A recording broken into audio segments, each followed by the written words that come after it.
সকাল ৬টা, মোবাইলটা বেজে উঠতে অগ্নিভর ঘুম ভেঙে গেল। একটা আননোন নাম্বার দেখে বিরক্ত হয়ে ফোনটা কেটে দিয়ে পাশবালিশটা টেনে নিয়ে ঘুমানোর চেষ্টা করতে করতেই আবার ফোন বেজে উঠল।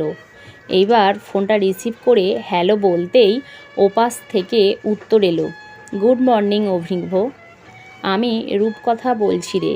ফোনটা কেটে দিলি যখন তখনই বুঝলাম এখনও ভোঁস ভোঁস করে ঘুমাচ্ছিস। হঠাৎ কি মনে করে এই অধমকে মনে পড়ল? তুই তো আমাকে ডিভোর্স দিয়ে এক এনআরআইকে বিয়ে করে বিদেশে চলে গিয়েছিলি। কবে এলি? আমার সাথে তো সব সম্পর্ক চুকে বুকে গেছে। ফোন করলি কেন? তোর সাথে বিয়ে কবে হলো যে তোকে ডিভোর্স দেওয়ার কথা উঠছে? অগ্নিব বলে, ওই আর কি, প্রেমের ডিভোর্স। আমরা তো দুজনে দুজনকে ভালোবেসেছিলাম। সরি রে, আমি ভালোবেসেছিলাম, তুই নয়। যাক গে, কী প্রয়োজন বল। তুই আমেরিকা থেকে কবে এলি? তোর সাথে দেখা করতে চাই। কোথায় কবে দেখা করব বল? একটু চিন্তা করে অগ্নিভ বলল, এই রবিবার আসতে পারবি? কোথায়? আমার ফ্ল্যাটে। মানে আগে তুই যে ফ্ল্যাটে আসতিস। আমি ফোন নাম্বার ফ্ল্যাট কিছুই পাল্টাইনি। তোর ফ্ল্যাটে নিশ্চয়ই তোর বউ আছে। আমার অস্বস্তি হবে। আমার বউ খুব ভালো মেয়ে। তুই যদি আমায় জড়িয়ে ধরে গালে একটা হামিও খাস তবে সে দেখবে, কিন্তু কিছু বলবে না। তুই একটা যাচ্ছে তাই। তাহলে রবিবার তোর ফ্ল্যাটে যাচ্ছি। এখানে দুপুরে খাবি। আগে থেকে পেট ঠেসে খেয়ে এসে ন্যাকামি করে বলিস না যেন কিছু খাবো না রে, পেট ভরা। তাহলে সব খাবার তোর মাথায় ঢালবো। আচ্ছা আচ্ছা, তোর কেমন বউ রে? বরের প্রাক্তনকে রান্না করে খাওয়াবে? ও আমাদের ব্যাপারে সব জানে? জানবে না কেন? তোর ল্যাং খেয়ে বুকে যে ক্ষত হয়েছিল ওই তো মলম লাগিয়েছিল রে। তবে রান্নাটা আমিই করব। তোর বউকে দেখার আগ্রহ বেড়ে গেল। আজ রাখি, রবিবার দুপুরে দেখা হচ্ছে। রবিবার সকাল। অগ্নিভ জানে চিংড়ির মালাইকারি পেলে রূপকথার আর কিছু চায় না। তাই অগ্নিভ বাজারে গিয়ে নারকেল, খোয়া ক্ষীর, চিংড়ি মাছ কিনে তারপর বাকি বাজার করে বাড়ি এসেছে। চিংড়ি মাছ বাজার থেকে ছাড়িয়েই এনেছিল। অগ্নিভর মা ছোটোবেলায় মারা গেছেন। বাবা শেফ ছিলেন। সে বাবার কাছ থেকেই রান্না শিখেছে। রান্না করতে সে ভালোবাসে।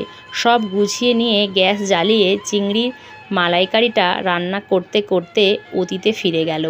অগ্নিভ যখন আর্ট কলেজের ছাত্র তখন রূপকথার ওদের পাড়ায় ভাড়া আসে। ধীরে ধীরে পরিচয় হয়। কথা প্রসঙ্গে রূপকথা জানতে পারে অগ্নিভ আর্ট কলেজের ছাত্র এবং ওর বাড়িতে নিজস্ব স্টুডিও আছে। মাঝে মাঝেই অগ্নিভর আঁকা ছবি দেখতে সে স্টুডিওতে চলে আসতো। এইভাবেই ওদের মধ্যে ভালোবাসা গড়ে ওঠে। পাশ করার পর অগ্নিভ অনেক জায়গায় নিজের আঁকা ছবি পাঠাতো, কিন্তু প্রায় সব ছবি ফেরত আসতো। সেই সময় রূপকথা তাকে পরামর্শ দেয় বিজ্ঞাপনের ছবি আঁকতে, কিন্তু অগ্নিভ রাজি হয় না। সে নিজের সৃষ্টি নিয়েই মগ্ন ছিল। এইভাবে যখন দিনগুলো কাটছিল তখন হঠাৎ একদিন রূপকথা এসে জানায় তার অভিভাবকরা তার বিয়ে ঠিক করেছে একজন এনআরআইয়ের সাথে।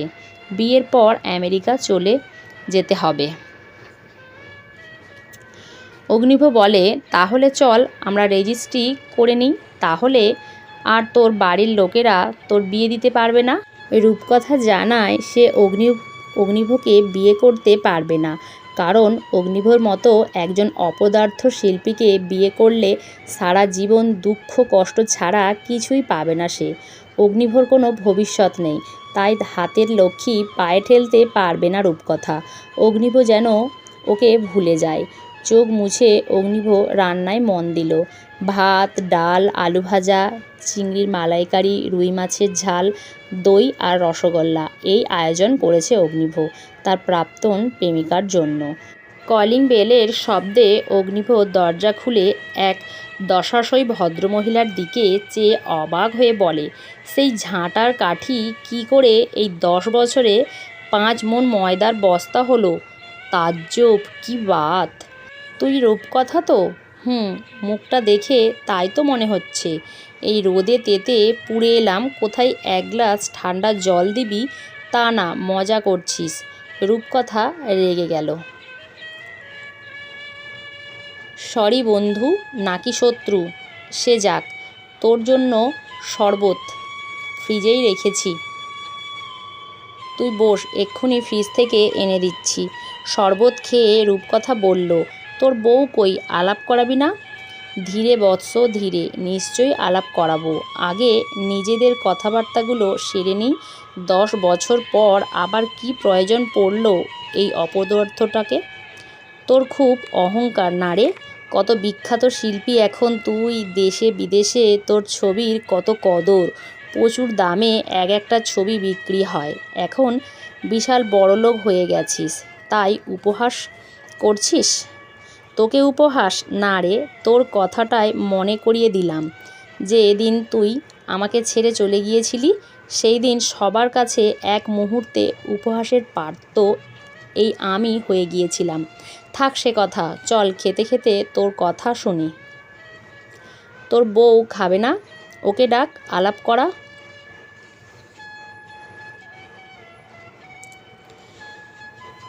সব হবে, তুই কেন এবার এলি সেটা আগে শুনি।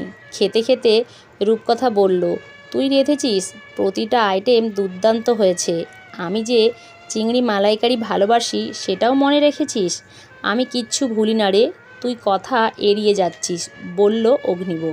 রূপকথা কিছুক্ষণ চুপ থেকে বলল, শান্তনুর সাথে আমার ডিভোর্স হয়ে গেছে। আমাকে বিয়ে করার আগে থেকে লিসা বলে একটা মেয়ের সাথে লিভ ইন করতো। বিয়ের কয়েক মাস পর আমি টের পাই। এত বছর ধরে অনেক চেষ্টা করেছি লিসার কবল থেকে ওনাকে উদ্ধার করতে, কিন্তু পারিনি। শেষে যখন জানলাম লিসার আর শান্তনুর একটা মেয়ে রয়েছে, তখন আমি ডিভোর্স চাই। ও এক কথায় দিয়ে দিয়েছে। আমি জানি তুই বিবাহিত, তাও তোর কাছে সাহায্যের জন্য এসেছি। জানি তুই আমায় ফেরাবি না। কীরকম সাহায্য তুই চাস? আমার একটা থাকার ব্যবস্থা করে দিতে পারবি? টাকার অভাব আমার নেই, বিদেশে চাকরি করতাম, ইচ্ছা করলে একটা ফ্ল্যাট ভাড়া নিয়ে সেখানেই থাকতে পারতাম, কিন্তু ইচ্ছে হলো না, তাই চাকরি ছেড়ে চলে এলাম। এখানে ডিভোর্সি মেয়েকে ভাড়া দিতে চাইছে না, বাপের বাড়িতেও থাকতে অসুবিধা হচ্ছে, কেউ মেনে নিচ্ছে না আমার ডিভোর্স করাকে। হিরে ফেলে কাঁচ নিয়েছিলাম, তাই বোধহয় এই শাস্তি পেলাম। রূপকথার চোখে জল। অগ্নিভ বলে, শুধু শুধু মন খারাপ করে লাভ নেই। এই কমপ্লেক্সেই আমার একটা ফ্ল্যাট আছে, মাঝে মাঝে বন্ধুদের সাথে সেখানে আড্ডা ও পানভোজন চলে, তুই সেখানে থাকতে পারিস। সেটা আমি পারবো না, তোর বউ বা কি মনে করবে? বরের প্রাক্তনকে কেই বা সহ্য করতে পারে? তোর তো অনেক চেনা জানা আছে, সেই সূত্রে দেখ আমার থাকার কোনো ব্যবস্থা হয় কি না। চল তোকে একটা জিনিস দেখাবো, বলে রূপকথার হাত ধরে শোবার ঘরে নিয়ে যায় অগ্নিভ। তারপর দেয়ালে একটা কাপড় ঢাকা দেয়া ছবির কাপড়টা সরিয়ে দিল। অবাক বিস্ময়ে রূপকথা দেখল অগ্নিভর আঁকা রূপকথার ছবি। রূপকথা জিজ্ঞাসা করে, তুই এখনও আমায় এত ভালোবাসিস? আর তোর বউ কোথায়?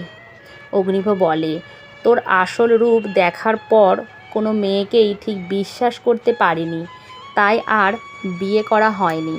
আর ভালোবাসার কথা, তোকে ভালোবাসতাম, কিন্তু সেই ভালোবাসা কবে মরে গেছে, বুঝতেই পারিনি।